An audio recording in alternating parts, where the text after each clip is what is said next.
Welcome to second episode of KSEA Visual Radio. Today, I'm your host, Sean Kim, and today we're going to talk about how to start startups with four amazing and enthusiastic entrepreneurs who are working in the field from the day zero. The four are coming from very interesting and backgrounds and field.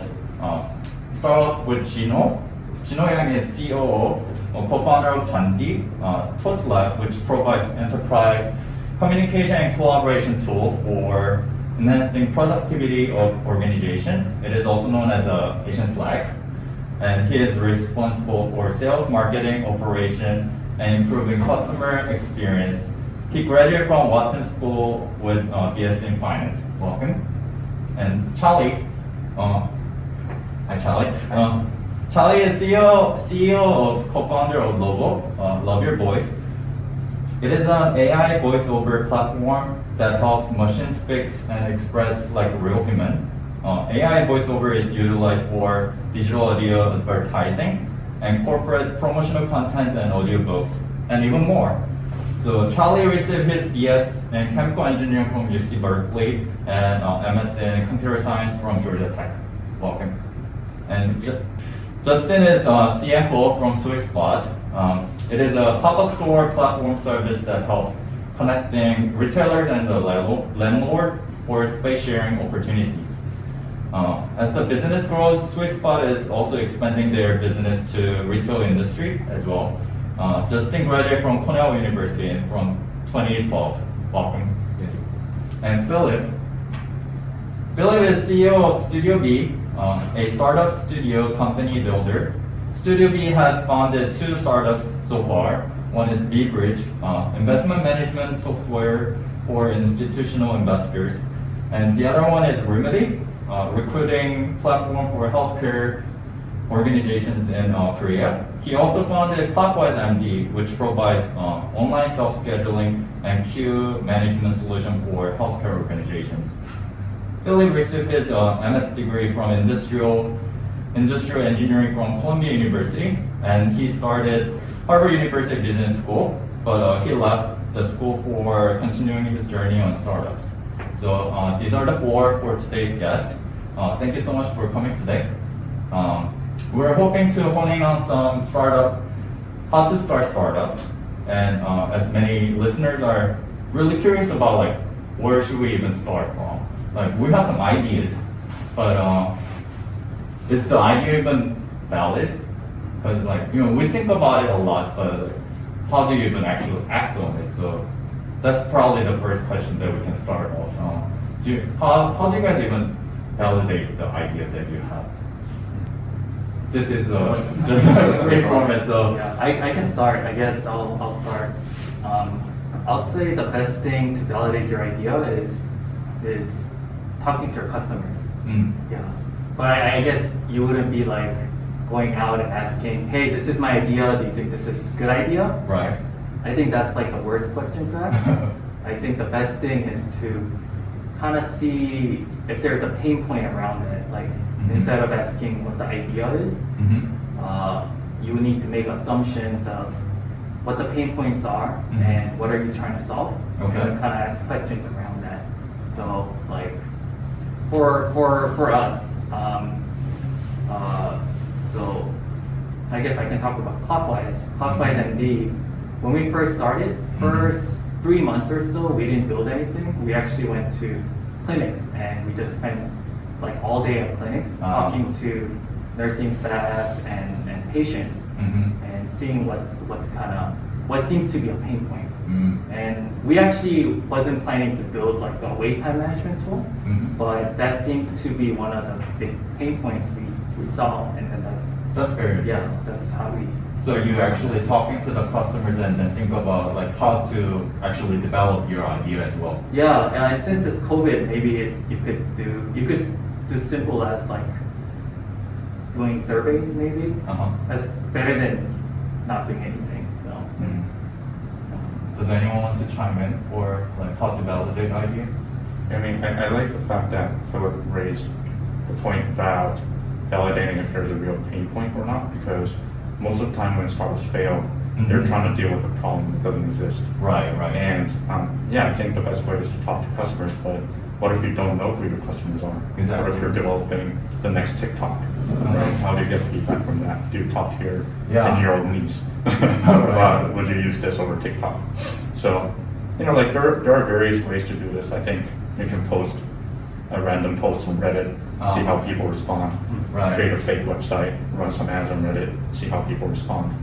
I think the point is just like start small, right? And just validate fast your idea. I think what I want to say is before validating your idea, I think how you get the idea. A lot of entrepreneurs might think, oh, like, okay, this might be a pain point of somebody, or this might be a pain point of some organization. In fact, why don't you think about your own pain points in your life? I think that's how most of successful entrepreneurs begin with. What are your current existing problems? And then start from there. And then because you know the problems, you have experienced it. Right. And then you can start validate in the market by talking to potential customers or your peers or network. So I think that's the question. Like, I think that's the problem, but how are you making sure that's another people's problem too? So like, I think that's a good segue for the next question of like, how do you do market studies? Like, I mean, we could like search on Google or like the surveys, but like sometimes surveys is like the response rate is pretty low, and like I don't know if it is biased. Like what could be like a good way of going on a market studies, especially it's a new idea for the market. Like just like what you said about TikTok, I cannot just go to 10 years old and ask, would you use this? Something that Charlie mentioned is kind of, I mean, everyone talks about lean startup, and I think what Charlie mentioned is very aligned with lean startup. You don't really need to build anything to test the market. So, for example, I don't know, like TikTok. Like maybe I don't know. I don't use TikTok, so I don't know. But if I were to test to see, like YouTube, I think when YouTube first started, I think the founders uploaded videos of their cat or something like that, and see if people would watch it. And then, interestingly, people watched it. And then they're like, oh, okay, there are people watching, like, not stupid stuff, but like random stuff. And then you can kind of validate on that. It doesn't have to be building something. It could be starting out as like, I know some of the startup, they started out as like Facebook group or something like that. There's a lot of ways to get to people these days. So it doesn't have to be big. Yeah, it doesn't have to be big. You don't have to build anything. It's just you could, if it's like very like technical, you could interview something. But as Gino said, the best thing is if you know the market, you probably know who you want to interview. Yeah, who you want to talk to. And I mean that's probably the best. Typically, it's like my problems were my companies weren't really solving my problems, so I had to talk to other people a lot. But if you're solving your own problem, that's probably the best case. I see. When you say market study, you're talking about like industry. Industry. Yeah. I mean, for me, I'm in a little different position because I was actually approached with the idea of Sweet Spot by someone I'd worked with in college, and I had to kind of go through the process of, I was 25 or something at the time. It's like, do I drop what I'm doing right now to pursue something in the real estate and retail sector that I actually haven't had any experience with? So I did look into a lot of B2C industries at my previous job, but it was still far different from what we were trying to do. So looking back, I always ask myself this question every year. So it's like, would I have made the same choice to leave the company now if I were approached with the idea, knowing what I do know? But to be honest with you, this is only my opinion, but I just think like market study and like industry size and all this kind of research is really pointless to me. Like, for us, retail has been around since the beginning of time. It's just like how you approach it. The retail industry at the time we were starting was kind of going through like a revolutionary change, so we just thought there was an opportunity to kind of jump into this through a niche market and grow from there. So when we were first making pitch decks, we had to say the size of the industry is X Right. amount in Korea. Right. And like I would research and write it all down, but honestly, like who's gonna look at this? But this is why this is gonna be successful. So from that standpoint, like I didn't really like to approach it from that like market size, research industry kind of stuff. Yeah, I asked the question because even from the school, like when we learn about like entrepreneurship, like they talk about like, how much is the size of the market, and they ask us to like draw like business canvas. Yeah. Like talk about like how big is the pie and like how much pie are we going to take it from. Yeah. So like I think it's very bad, like from the like designing the business, like how much pie is available out there. Like I mean, when you're 25, like I don't think I knew a lot either. Like like is this business actually going to work, or like I think it's such a bold move to like drop the school and go to the work. So I think also like risking that how much that we are having in the current stage is like very difficult decision to make. One of the troubles that I had with market sizing was, in order to market, it's impossible to size your market correctly. Mm-hmm. But I think it's good to, at least I can confidently say that your actual market is probably smaller than what you calculate.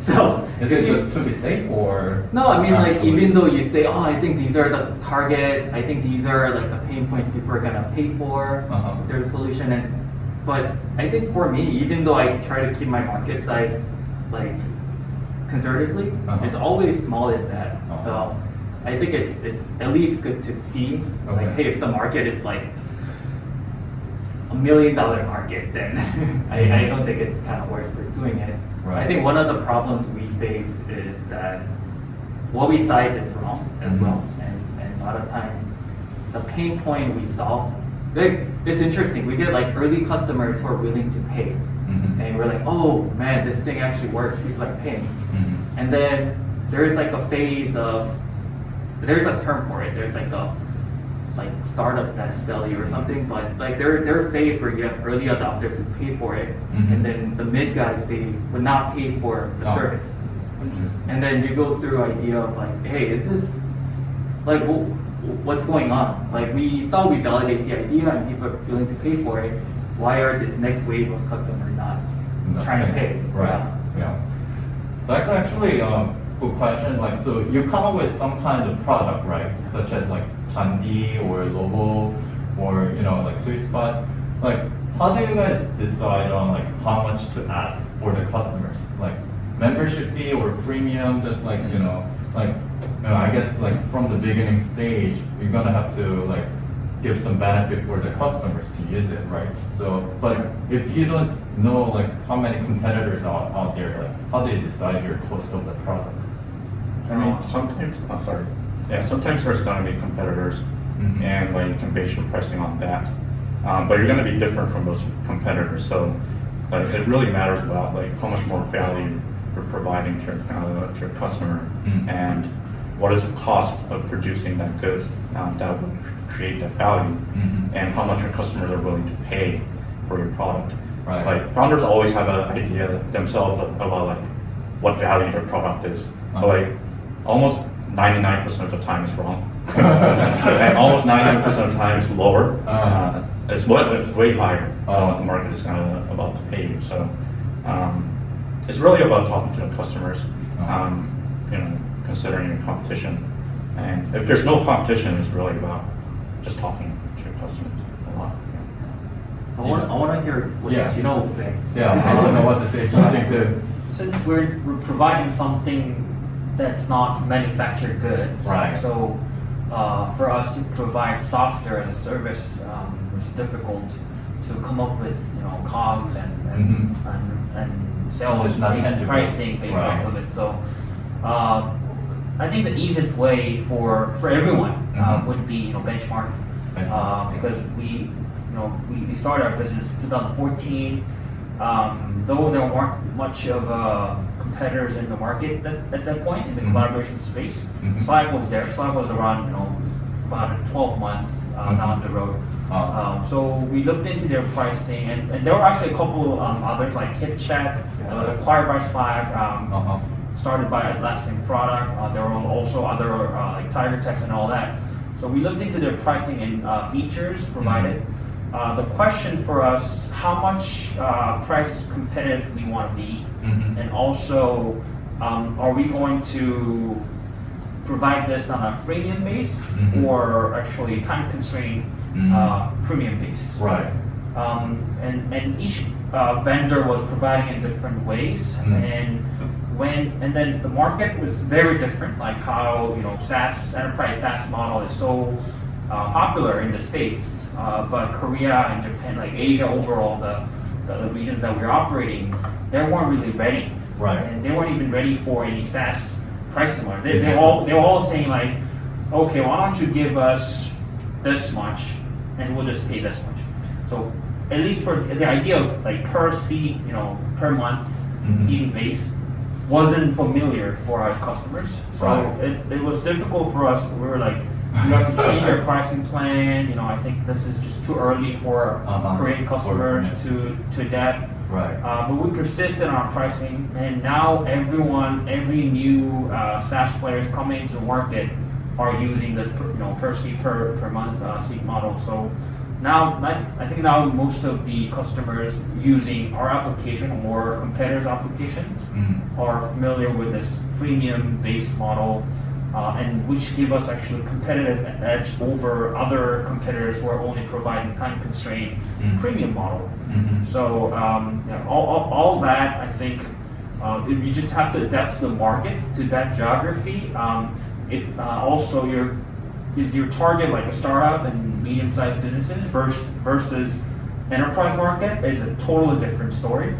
And a lot of times when you begin your startup, then you get the idea around you, like the startup people, right? So ideas all good. They always Right. like it, like I'll use it if that product comes up.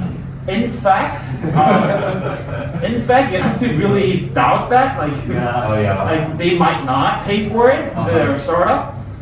So make sure you actually want to talk to the full spectrum of potential customers instead of being surrounded by startups and just being cheered up all the time and trying to encourage yourself. Yeah, I think that's something you want to be cautious about. I'm curious, how did you guys justify the price? Like even there are a lot of chatting tools out there. Some comparable, some not. But a lot of times people at enterprise they compare Tandy or Slack to free chat, and it's really hard to compare. But how do you justify the pricing? I think the only way to really justify premium service versus free services is through our freemium model. So we always say you don't have to pay for us right now. You can always just try it, stay on a free as long as you want, and then decide to convert. Because otherwise, for tools like us, unless you actually fully experience the collaboration tool, you won't be you're willing to pay because you've never used it before and you haven't done any collaboration before. So it's really difficult. So for us, it was around 40% of free users end up paying for our service. So that's a good rate, right? So yeah, the conversion rate has been around pretty phenomenal for our service, and I think that's how we have convinced customers from people who've been using Kakao Talk or WhatsApp previously. Actually, that goes to how do you brand your company? How do you differentiate from competitors too? I'm sure there are also other people that were doing similar or business. Then how do you guys advertise yours differently than others? Is it more of a premium base or do you commercialize on social media more often? How do you get exposure? Branding is such a big thing. So if you can share your experience, that would be great. I think for global, it was really about capturing a keyword that might be niche, but then that represents us very well. and that keyword was AI voiceovers. Right. And this was when a lot of our competition would be using text-to-speech or speech synthesis. And if you search text-to-speech on Google, we'll be on page 10. So that wasn't a go. And that like cost per click for text-to-speech is like $12. Wow. So we can't compete with that. So for us, it was all about capturing the keyword that we can be number one on the SEO. And then based on that, we brand ourselves. Because AI voiceovers, it fundamentally includes humans, right? Like it includes the concept of humans. And text-to-speech is fundamentally machine. So we do have the premium branding to start with, which is good because based on that, we can design our pricing as well. How about you, Justin? I think we're a little different. We're a B2B model, so our job is to expose ourselves to landlords and retail brands, right? Right. So it's not really, we're not really exposing ourselves to customers to speak, but for us, it's about providing the best service that we can and just getting, because in the B2B space, it's basically word of mouth that gets around it. Right. At a certain point, I think most of the retail channels in the market know of who we are. Landlords have a general sense of who we are. Right. But the thing about us is retail and real estate, particularly in Korea, I think is such like an old traditional model that those like new innovative ways to market your company don't really catch as easily. Although we do see a little bit of ticks that are changing, and a lot of the major conglomerates we can tell that are trying to phase in that direction. I think all of you know that. So I think it's just for us, it's we were also the first ones to provide this kind of service in the market to begin with. Wow. So now we have a couple of companies that are providing similar service, but for us, it's just a matter of providing the best service, bringing the best brands to landlords, and that's what really differentiates us. So, and pricing for us too is also another key issue. So we're working on both sides, and we're basically taking a spread margin in between.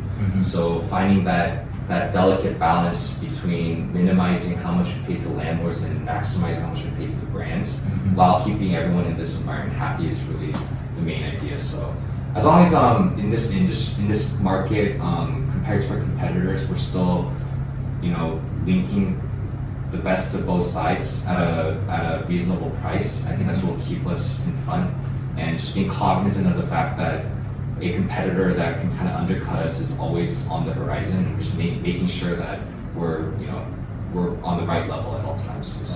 I think the customer review also matters too. I went to your website and I read a few reviews. It's showing that like they appreciate that how you guys take care of the business they already have into like your own model too. It's funny, like we test a lot of different things that we do. We have like a big database of all of our clients. We send out newsletters of different projects that we're working on. Those get really good reviews back. I think marketing is just something that we're always kind of like fighting with. It's new to us. We don't have like a product like Chandi or something that we can kind of like sell to customers. So it's always something difficult that we're working with, but and finding that like merging the gap between B2B and B2C, because we are actually at the end of the game, we're selling products to customers. It's just not us doing it directly. So I think that's the gap that we're trying to bridge constantly and trying to get ourselves out in the market more over time. I also want to hear from you too, because you are the professional of the branding. One thing I noticed is that we're actually all B2B. That's kind of ironic because startups in Korea, there are actually not that many B2B, especially like B2B software space. Right. Because Korean companies don't want to pay. So it's like, I think it's good that they're increasing. I think it's good that it's they're increasing B2B, but I think sometimes it's really hard to differentiate yourself from your competitors. What you think is, for us, one of the toughest point was that even though we know there's like we're better than others in certain areas, but customers they don't really care. Right. They don't care as much. So I think the best, I don't call it branding, but best marketing is actually hustling Like, you actually execution. volunteer. So actually, Yeah. I think I should have mentioned this earlier. Uh-huh. You asked about how do you validate your idea? Uh-huh. I think there is no bad idea. When you have an idea, there is reason for that idea. Mhm. I think it's more of how you execute. Mm. And yeah, best marketing is probably hustling. Like for us, like when we were selling clockwise to healthcare clinics, we pretty much called, I think, every healthcare clinic in the United States. Wow. Just called, emailed, just Did they answer you? Yeah, there's some like, we had this. We came up with like 7-touch system. Uh-huh. If someone don't answer us after 7 times, Wow. then we're like, okay, this guy's never gonna talk to us. Uh-huh. But But the fact that you yeah, it kind of Okay, worked. 7 Yeah, times. at least it was good to get our first customers. If you get we went to like like for us healthcare conference or stuff Mhm. like that. We had a booth and a brand recognition as well. Mhm. But I think probably hustling was the best. I think to add to that, I always think about this, but when we first started, we like held like a little networking kind of party to sort of launch our brand and show it to people in the like retail brands and landlords and things like that. And I think just one thing is you just can't be, in the beginning we don't have anything, right? We just have an idea, but actually a running product is not out there. So Right. I think a lot of people can find like putting themselves out there in that position can be, I guess, embarrassing or I don't know, some things that you shy away from. And at the time we had like 40, 50 people in this room, and now that I think it's kind of funny how we thought that these people would like jump on our idea, be like, oh, when are you guys launching, right? Oh my god. And now that I think about it, it's kind of like it's kind of weird to think about it. But at that time, we had this like I guess this confidence, this kind of like this unbridled confidence that this is going to work out. So I think that's part of it. You have to be kind of blinded at the beginning in order for something to start. And I think that's part of what Philip was kind of alluding to in terms of like reaching out and cold calling, Right. which we did the same as well from the start. Yeah. I don't think there is like, I mean, there are like viral marketings. I think those are very rare case. Mm. Like, Right. like. So it's constant pitching. Yeah, Pitching, if a company does well, I think it's because they have, really reached out Right. to a lot of customers. Right.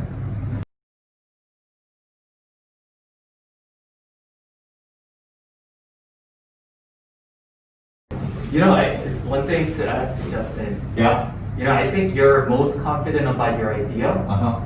at the start. I think as you work on your idea, you Yeah. have doubts. Oh, I think even Clockwise when we, I guess when we sold a company, like Mhm. even thinking back like a couple months before that, Mhm. I'm like, oh man, are we gonna ever like make Make it it, there? Yeah. right. Like I see other guys who like started with us, Mhm. like, raising like 10 times more than us, Mhm. valuing way more. Mhm. And I'm like, oh, why are we still here? Mm. And I think when you first start, that's probably when you have the most confidence. That's so tough. Yeah. So with that confidence, you should just go out. Just have to go people. for it. Yeah. You also have that doubt when your competition goes down Yeah. rather than doing well. That's right. Yeah. But then you also need like teammates, right? Like doing the work together. How are you supposed to find the teammates? Like how are you figure out like what kind of people do you need for marketing or software engineer? Like what do you guys think of first? I guess it's also depending on the. Well, I think it's similar to most of the startups. Like, it's almost impossible to just go out there, like, find someone really good, right? Mhm. So you always begin with your network. I think the first thing when I joined, first thing I did was my ex-career was investment banking. So, I would just like list up the people that I know from investment banking and just talking to them. Uh-huh.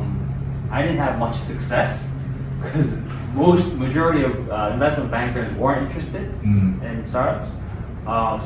And then I started reaching out to their friends. Mm. Okay, you're not going to join. So what about your friends? Anyone Right. might be interested. So basically, like you have to just use your network. Network. Then from that network, like You expand. another. Mm. Yeah. So I think that's just until you actually become like a solid team of like at least 10 or 20.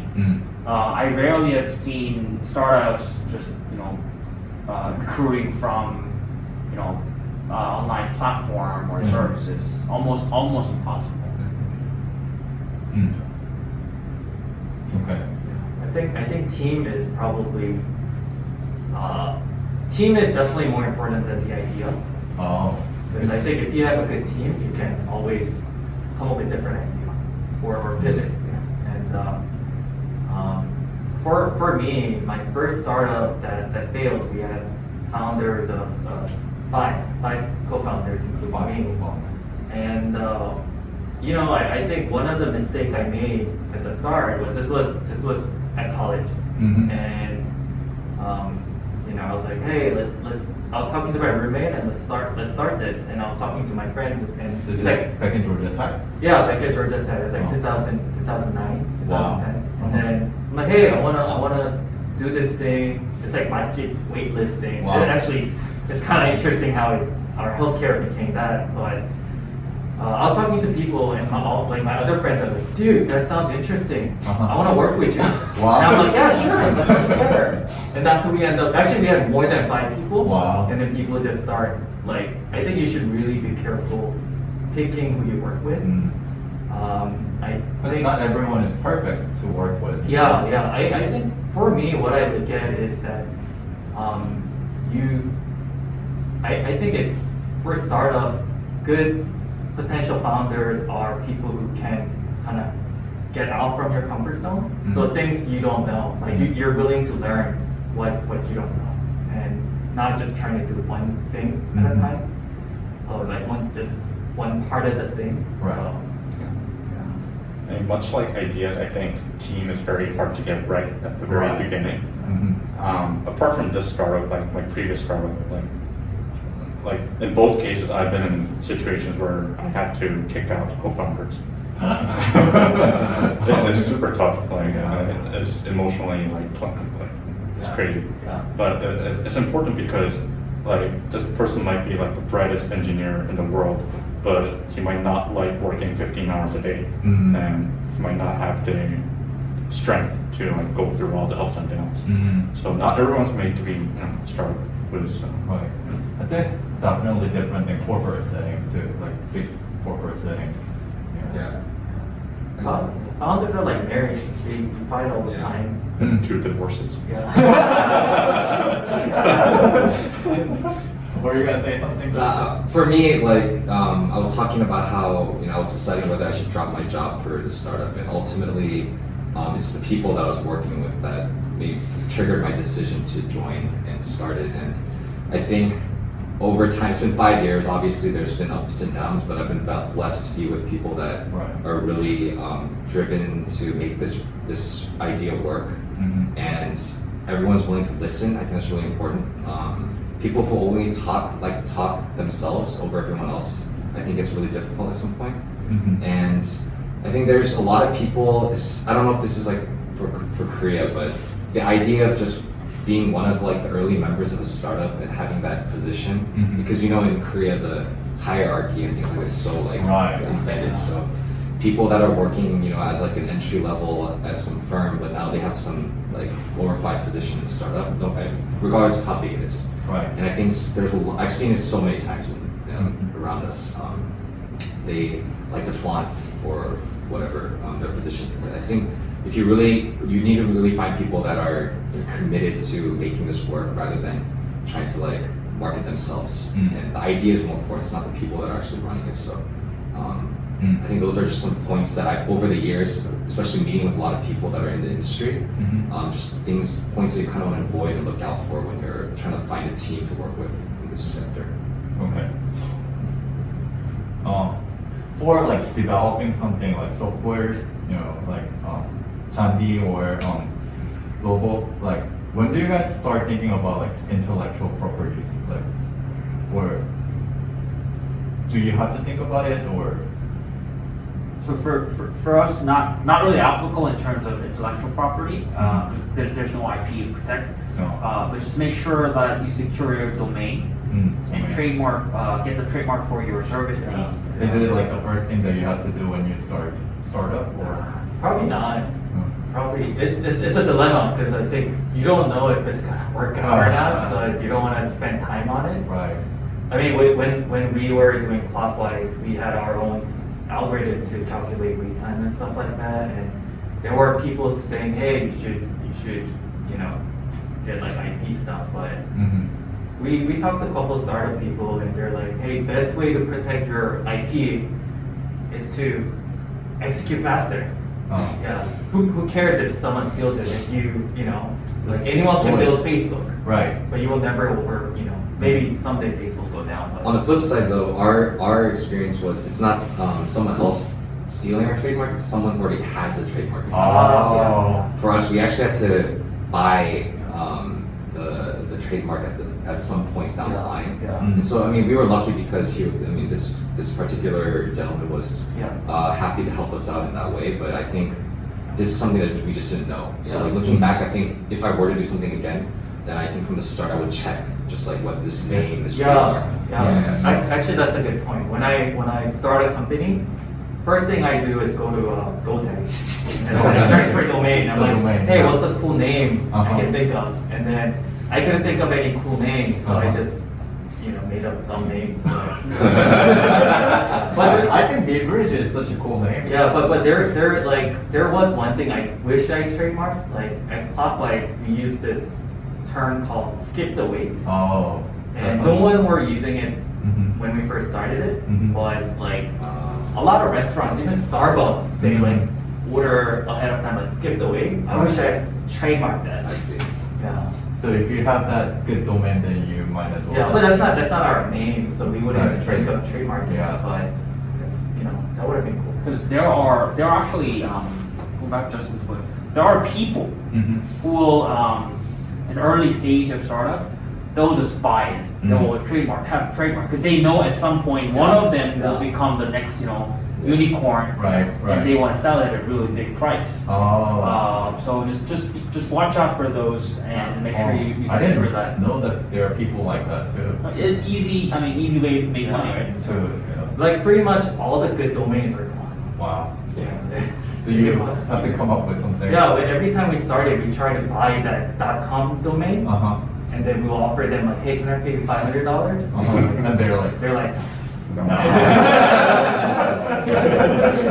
Even for us, like we use domain.janti.com for Yeah. each team.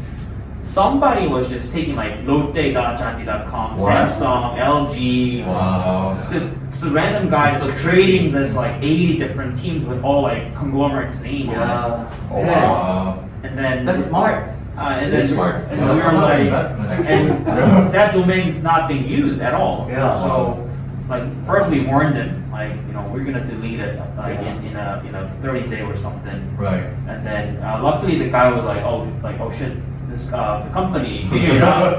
I think they know I'm creating this random stuff. So, Right. we were able to solve it, but there were issues like that. Wow. You'll probably be excited, right? Oh, first, yeah. Oh, big guys. Samsung's coming. Right. So I'm sure like this is not the only business idea that you guys have and like done. But like if you want to try something new, different business, like how do you pivot from like what you had to another area of business? Different company itself or within the. It's like, I think it's different for like CEOs and then for me like Right. Yeah.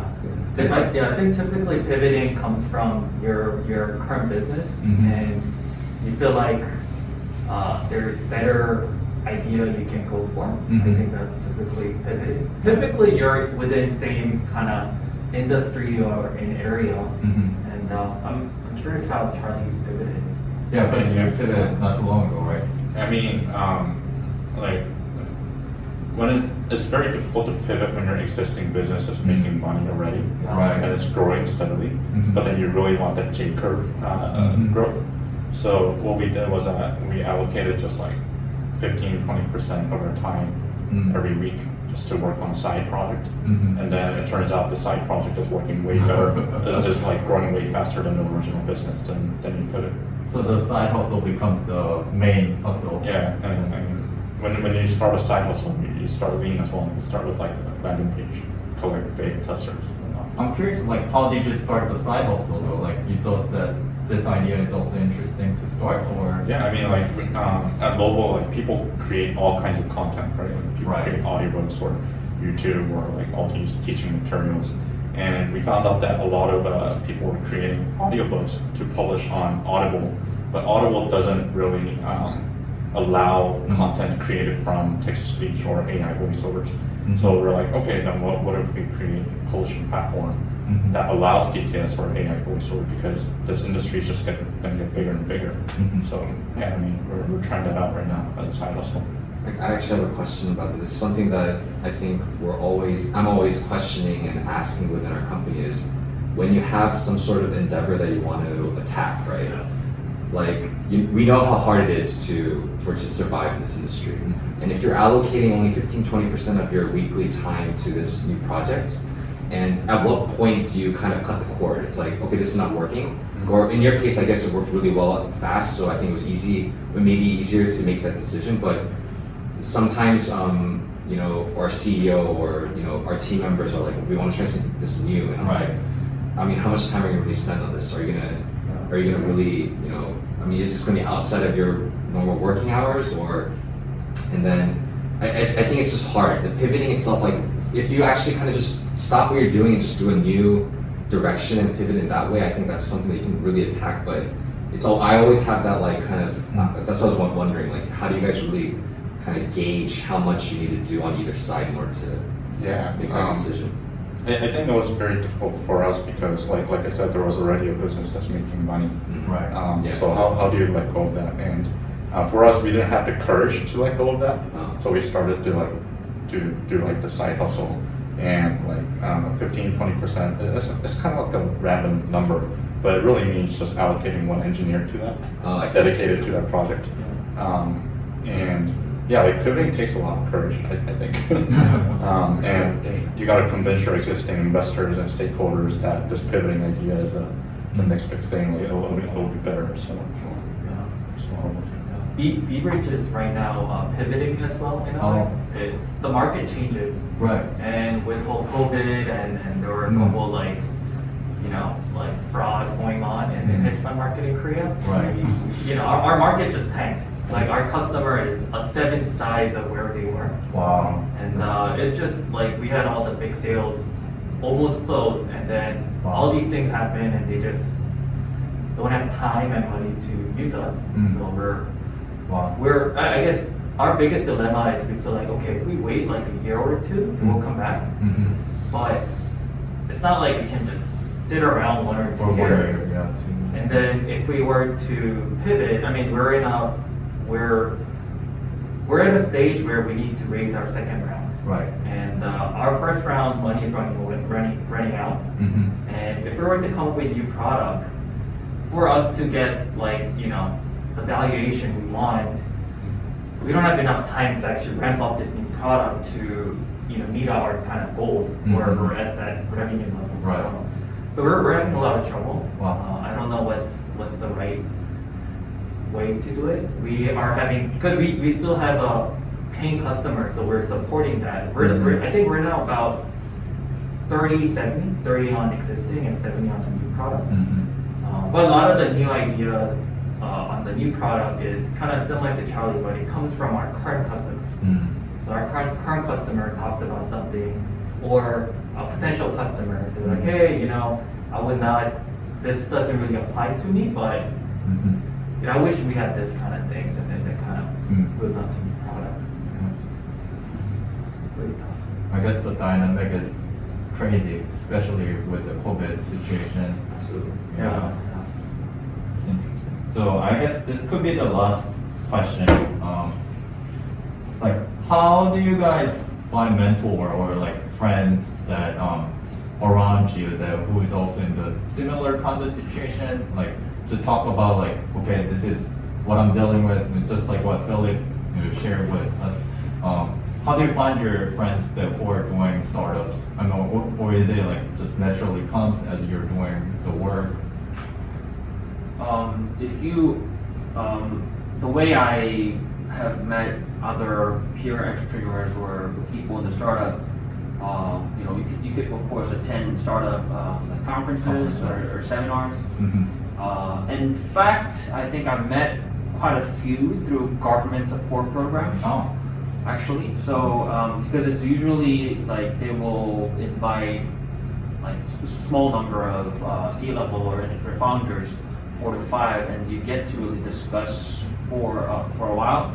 And for any government events, like you have to wait along, so you just kind of get to talk to each other, like, oh, Sweet Spot, I know Sweet Spot, how's your business and stuff like that. So I've actually known quite a few through government support program, and more than like going to demo days or like a big events where you get to see a lot of people, but then you don't really actually get to mingle with them.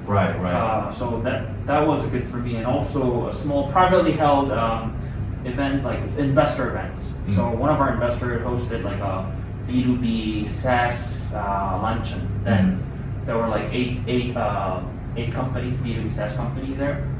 We get to network and that. So I guess my suggestion would be, instead of going to like a really large conference and all that, go to like private held or small ones that you actually get to spend quality time with them. And then you'll meet someone in your industry, or it could be someone competitor. Make sure you share information, because like it's really not competing each other, but more like you competing against Samsung or LG or like Microsoft, right? Yeah. So make sure you share information and try to build a relationship. Right. Because you don't know, like you may work with them later in the future. It's such a small world. Yeah. And then I think just cold calling, emailing also works. That works too. Yeah, it works. So I personally don't have success, but there was a startup that invested, it went down, but that guy, he would just email, cold call like anyone that could be like helpful. And then it was interesting that like I see him like after a month, and he has like a new advisor who's like a really like known guy, and I don't know how he persuaded him to become advisor, but So great. yeah, I think cold calling actually works more than you expect. I totally agree with Chino. I met Justin actually from like Altos Ventures, like portfolio kind of thing. And then Chino I met through, it's not an event, but Chino I actually met through I guess, I don't know, like the company I was helping out was like looking at partnership with Handy, so that's why I met him. KSEA helps. Yeah, KSEA, definitely. I think it expanded too. Or you just walk around WeWork and then find someone from the. That doesn't really happen. You don't network here in Korea. Is it? I actually was curious. Like, is it a lot different from like in America and Korea? Is it because of the culture or the business wise? What do you guys think? Because you guys all had the experience of like studying in. Yeah, I think it's the culture. So we're also in one of the co-working space called Fest 5, very similar to WeWork. And when we first moved in, there was a big networking event. A lot of people showed up, nothing happened. And you're talking to your own people. You're not really talking to other guys. Yeah, I think it's a very cultural thing. And so people were asking me actually, is it really like, do you actually get a lot of network? Is there any values going into co-working space? If you're looking for network from co-working space, I don't think that's gonna work here, especially in Korea. I think in Korea people like network a lot on Facebook. Facebook. Yeah, there's a lot of projects on Facebook. Not like LinkedIn. No, just like Facebook. Wow. They'll just add you on Facebook. They just like. So Facebook is acting as a LinkedIn in Korea. Like people not use LinkedIn a lot. They express their like political stance, or they'll talk about their business mostly on Facebook. I don't really do Facebook that Uh-huh. much, but I get like friend invites, Uh-huh. and like probably like 90% of people that are inviting me, I don't know them. Wow. Some of them are like fake accounts, Oh. but some of them are like actually who are somewhat involved in startup. Mm-hmm. On LinkedIn, I probably get like one new messages every day from LinkedIn, and those are from like some people from India or Oh. like somewhere from Europe or something like that. Right. But, yeah. That's definitely. Yeah. I for me personally, I mean, maybe because I'm a little more cynical or something like that, but there's a difference between, I guess, a mentor and in terms of knowing people as a networking tool, right? So I think honestly, networking is the skill. It's an avenue to which you can meet new people that would be helpful to grow your product or your business, right? Right. But to me, a mentor or someone that you really kind of deep dive into their experiences of building a startup, I think that's really more important. I mean, if you meet most people on a very like light level in terms and talk about your business, I mean, they're only going to tell you the best things about their business, right? Like, but quite frankly, unless you're like one of those big startups that are really like dominating market or anything like that, I mean, every company in the back end is struggling a lot. It's just a fact, I think. Right. So unless you really get into a relationship with someone who's willing to kind of open up those struggles and kind of how they got through those different hardships and things like that, that really is what a mentor or someone that you can entrust in terms of like building yourself as someone who can, as an entrepreneur, and someone who can survive in this struggle, right? So I think that's the difference. I mean, it's so funny because so many people come to me and they're like, Sweet Spot's doing so well. I mean, man, 5 years ago you were just like, there was 4 of you, and then I'm like, man, these guys don't know what's going on. Right. I mean, it's great. I mean, obviously, on the new and like different publications and things like that, we have to market ourselves as a great service, and we are. I do believe we are, but within all of that, there's so many things going on that just nobody sees. Right. So I think it's really important to. I don't want people to just hear all the good things about startups and all the things and get this kind of like this fairy tale version. And, and I think I've been talking to a lot of people about this actually recently, and Korean. I don't know. This might be worldwide, but it's particular in Korea. A lot of our younger employees too. They come in with this like kind of fantasy version of what a startup is. It's like work-life balance. And I'm thinking to myself, man, these guys don't know, like, this is like the cutthroat, like, our company could die within a span of months, right? And I think that's just kind of this glorified thing about startups. It's kind of sad because, the idea of doing a startup is really kind of sacrificing early on what you can actually pull in terms of financially and things like that as well, and really looking at the long-term like potential of what you can actually earn. And I think we just kind of lost. And, I just hope this kind of changes as the startup industry continues to develop in Korea. But, I think that's a really good point. I think if someone wants to do a startup, I think if their goal is to, I don't know, have better lifestyle, where it's cool, or if you want to make more money, it's probably better to work at corporate. Work at Google. I think that's cool. I think just having a successful startup is like you have to. A lot of things have to match. Even though your product's really good and everything, the market has to match. Who knew COVID was gonna happen? Right. You have to meet the right team. Like I know someone who a founder who had cancer and just who knows what's gonna happen. Life happens. Yeah. So I think when you do I think it may be good to talk about lifestyle of startup a little bit, but I think startup is definitely you work way more than working at a company. I think you don't really have, you say like work-life balance, there is no life. Yeah. It's just work. Yeah, work like 24/7. When you're sleeping, you think of work. Didn't you say it's like marriage? So. Yeah, with the founder. Yeah, with the founder. Yeah, but like with the founder, you're just working. Right. Yeah. Working 24/7.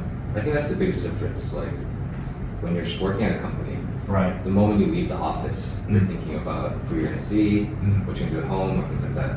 But I value work-life balance. I like meeting a lot of people, Yeah. and Philip knows that as well. Yeah. I think, but at the same time, even out of office, like I'm constantly kind of thinking about what our company, about our company. I think that's the work life. There's no like separation in that sense. So I think you're not really ever off the job. Yeah. in a sense. Yeah, exactly. I think it's good to like meet friends and hang out. But as Justin said, you're always like, Keep thinking. yeah, like you're at a bar hanging out with your friend, and you just come up with like, oh shoot, maybe like we should try the sales approach, or Yeah. something random. Exactly. Yeah. That's cool. I guess that's what keep you going too. Yeah. Okay. I think that was really good. Hopefully, also the listeners have good information that what we talked about, and if they have any questions, they can also put the comments under the YouTube, and who knows, they might approach to you guys on LinkedIn or Facebook. But thank you so much for today.